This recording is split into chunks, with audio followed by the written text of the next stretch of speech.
કોડીનાર તાલુકામાં ગાંઠવડ ખાતે જામજીર ધોધનું રૌદ્ર સ્વરૂપ જોવા મળ્યું। ગીર જંગલમાં સતત 2 દિવસથી વરસી રહેલા વરસાદના કારણે મધ્ય ગીરમાં આવેલ જામજીરના ધોધે કર્યું રૌદ્ર સ્વરૂપ ધારણ। મોતના ધોધ તરીકે ઓળખાતા આ ધોધનો ભયાવહ નજારો આવ્યો સામે। પ્રવાસીઓ આ ધોધ નજીક ન જાય એ માટે વહીવટી તંત્ર દ્વારા ગાર્ડ ખડે પગે રાખવામાં આવ્યા છે। ગીર જંગલમાં આવેલા સિંગોડા ડેમના 2 દરવાજા ખોલાયા, જેથી સિંગોડા નદીમાં આવ્યું ઘોડાપૂર।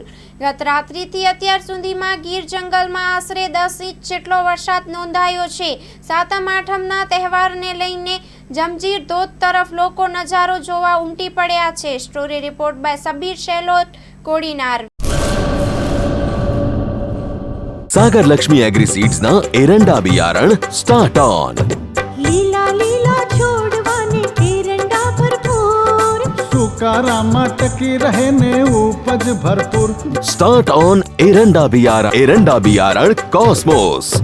લાંબી જાચેરી માળોમાં શક્તિ છે ભરપૂર, સુકારો ઓછો ને પાકે ઉપજ લખલૂટ। कॉस्मोस एरंडा बियारण।